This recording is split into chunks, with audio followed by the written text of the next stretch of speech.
Salut les Aspinous, bienvenue sur Asperger et Chien. Parfois je me pose la question, comment ça se fait que j'ai autant besoin de ruminer? Parce que c'est pas possible. À chaque fois qu'une rumination s'en va, il y en a une nouvelle qui arrive. À chaque fois, je vais avoir un nouveau sujet d'obsession qui est souvent très corrélé à de l'anxiété. Et ça me prend, ça m'envahit et puis ça me gâche mon quotidien. Ça veut dire qu'en gros, je suis jamais dans le présent. Ou alors, le présent est associé à de la rumination. Bon, pour la faire vite fait, au boulot, il y avait une réunion importante. Non, mais tu sais, le genre de réunion dont on parle depuis des jours, voire des semaines. Et à cette réunion, moi, je pouvais pas y aller. Alors du coup, j'ai fait mes trucs et puis j'ai attendu que mes collègues reviennent. Et quand ils sont revenus, ils papotaient ensemble, normal. Et je pense qu'ils avaient dû suffisamment faire le débrief parce que moi, j'ai pas su les tenants et les aboutissants de la réunion au final. Enfin, en vrai, les tenants, je les connaissais, mais c'est les aboutissants que je connais pas, puisque j'étais pas à la réunion. Alors du coup, je terminais mes petits trucs que je faisais de mon côté, et puis j'allais engager l'échange avec mes collègues qui étaient déjà partis sur une autre discussion. Du coup, spontanément, je viens aux nouvelles. Et au fait, la réunion, ça s'est passé comment? Puis là, vite fait, un de mes collègues me dit bien, super. Ok. Bon, du coup, moi, je dis rien, je ronge mon frein, un peu frustré de ne pas avoir eu plus d'infos, et puis je les laisse papoter à leur truc. Comme j'étais pas forcément concerné par l'objet de l'échange, j'écoutais de loin. Et à un moment donné, je les ai entendus évoquer rapidement la réunion, mais en prenant appui sur elle comme prétexte pour étayer un argumentaire, pour éclairer un exemple, sans forcément donner de plus de précision. Donc c'est à ce moment-là que j'ai saisi quand même la perche pour leur dire « Et au fait, la réunion alors ?»« Ah bien, super. » Puis je leur dis « Quand même, y a pas plus à dire. » Et puis là, j'ai eu un sourire et ils sont repartis dans leur conversation. Au final, je suis resté comme un couillon, j'avais pas eu mes infos. Et à partir de là, dans ma tête, ça a fait fixation, rumination. Parce que j'ai quand même demandé à 2 reprises pour savoir comment ça s'était passé. Et là, je vais vous dire, je pars en week-end, je sais toujours pas comment ça s'est passé. Enfin si, je sais que ça s'est bien passé. Mais bien passé, ça veut rien dire. Alors peut-être que de mon côté, j'aurais dû être beaucoup plus explicite et demander des détails. Parce qu'effectivement, si je demande si ça s'est bien passé, il n'y a pas de raison qu'on me réponde plus que oui, ça s'est bien passé ou non, ça s'est pas bien passé. À la limite, un non, ça s'est pas bien passé justifierait peut-être le fait d'argumenter derrière. Mais oui, ça s'est bien passé, et théoriquement, il n'y a pas lieu d'en rajouter. Mais moi, ça me frustre parce que je voudrais bien comprendre pourquoi ça s'est bien passé. Tu sais, genre, t'as un rendez-vous avec un patron pour exprimer tes revendications et finalement tes camarades militants te disent ouais, ça s'est bien passé. Ça veut pas dire ce qu'il en est des revendications à la base. Si ça se trouve, ça s'est bien passé parce que le type en face, il était sympa, il t'a payé un café, il t'a fait 2-3 blagues qui t'ont fait marrer, vous avez parlé d'un sujet d'intérêt commun et du coup, vous vous êtes retrouvés dans l'échange. Mais si ça se trouve, ça n'avait rien à voir avec l'objet initial de l'échange. Non, c'est frustrant. Pourquoi ça s'est bien passé? Et en fait, à partir de mon deuxième flop, parce que clairement, j'estime que ma question a fait flop, et finalement, je me suis un peu bloqué et je me suis refermé comme une huître. C'est limite si je suis pas parti en week-end sans dire au revoir. Non pas que je fasse la gueule, parce qu'il n'y a pas lieu de faire la gueule. Mais moi, j'étais très contrarié et ça m'envahissait complètement. À la fois, je savais pas comment interpréter la sommaire réponse que j'ai reçue, et aussi j'étais contrarié parce que implicitement, de mon côté, il y avait quand même une invitation à développer. Si je pose la question, c'est que ça m'intéresse. Et je suis très embêté de me dire que mes collègues, ils ont quasiment fonctionné comme moi. C'est-à-dire qu'ils ont répondu de façon explicite à une question explicite et ils n'ont pas compris l'implicite qu'il y avait derrière. C'est quand même fou. J'en viens à reprocher aux autres une manière de fonctionner similaire à la mienne. En fait, je pense que j'aurais dû poser la question une 3e fois en expliquant que ça ne me convenait pas comme réponse, que j'avais envie d'entendre des détails. Mais le problème, c'est qu'au moment où je ruminais, je sais que si j'avais posé la question, j'aurais eu un ton un peu agacé.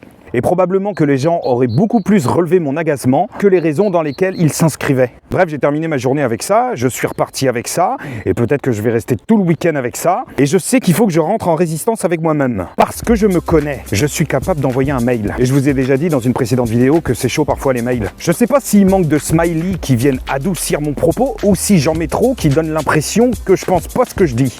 Bref, maintenant j'évite d'envoyer des mails. Et bientôt je passerai à l'étape 2, je dirai même plus ce que je pense. Trop risqué. Bref, je sais qu'il y a une part de moi envahie par une espèce de pulsion, le genre de pulsion où je prendrai à partie les gens et je leur balancerai à la gueule ce que je pense. Et clairement, je me retiens, parce qu'à chaque fois que j'ai fait des trucs comme ça dans l'après-coup, ça m'est retombé dessus. Donc en clair, je suis dans une espèce de lutte. Je vacille entre 2 idées. D'un côté, je m'écoute et ça va m'attirer des problèmes. De l'autre, je m'écoute pas et je risque de ruminer et d'intérioriser tout ça tout le week-end. Si je m'écoute et que la réaction derrière ne me plaît pas, je risque de ruminer. S'il n'y a aucune réaction et que c'est silence radio, je risque de ruminer. C'est compliqué ma situation. Clairement, je sais pas trop quoi faire. Au fond de moi, j'ai un sentiment d'avoir été un peu mis de côté sur le moment. Mais de l'autre, je suis pas forcément un nombril sur pattes, le centre du monde. Donc ce n'était pas nécessairement un impératif que de me donner toutes les infos à partir du moment où je les demandais. Là, il y avait peut-être d'autres sujets à voir, d'autres priorités. Mais quand même, c'est frustrant de poser des questions dans le vide.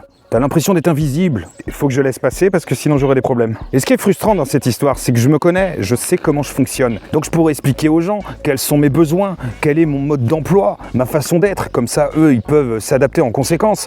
Et réciproquement d'ailleurs, je peux en faire autant par rapport aux autres s'ils m'expliquent. Mais le problème, c'est que quand t'expliques comment tu fonctionnes, eh ben c'est à un moment où ça te pose pas forcément problème puisque tu es en capacité de l'expliquer. Mais sur le moment, moi, quand je ressens quelque chose que je commence à ruminer et partir en anxiété, j'ai quand même beaucoup de peine à expliquer comment je fonctionne. Donc je serais à la fois pas bien à expliquer comment je pourrais être bien à quelqu'un qui est très agacé et énervé par ma manière de pas être bien parce qu'il est pris à partie dans le truc. Je sais pas si vous comprenez. En gros, expliquer comment je fonctionne à quelqu'un n'a de sens que s'il a déjà eu des expériences avec moi qui lui permettent de mettre du sens. Si je te dis que j'ai des couacs de communication et d'interaction, si tu ne le perçois pas, que tu ne le ressens pas, eh ben tu peux pas forcément t'en rendre compte et mesurer à quel point ça peut être compliqué.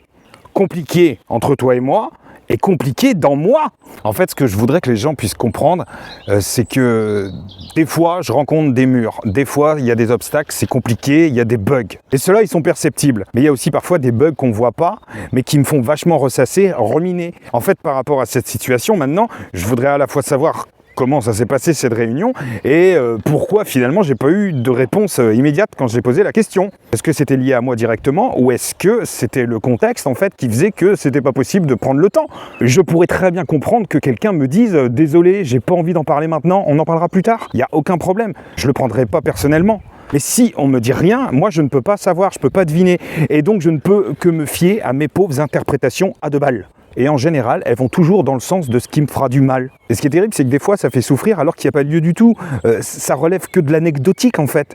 2 minutes après, tout le monde a oublié. Mais pas moi. Moi, ça reste là. Et ça tourne.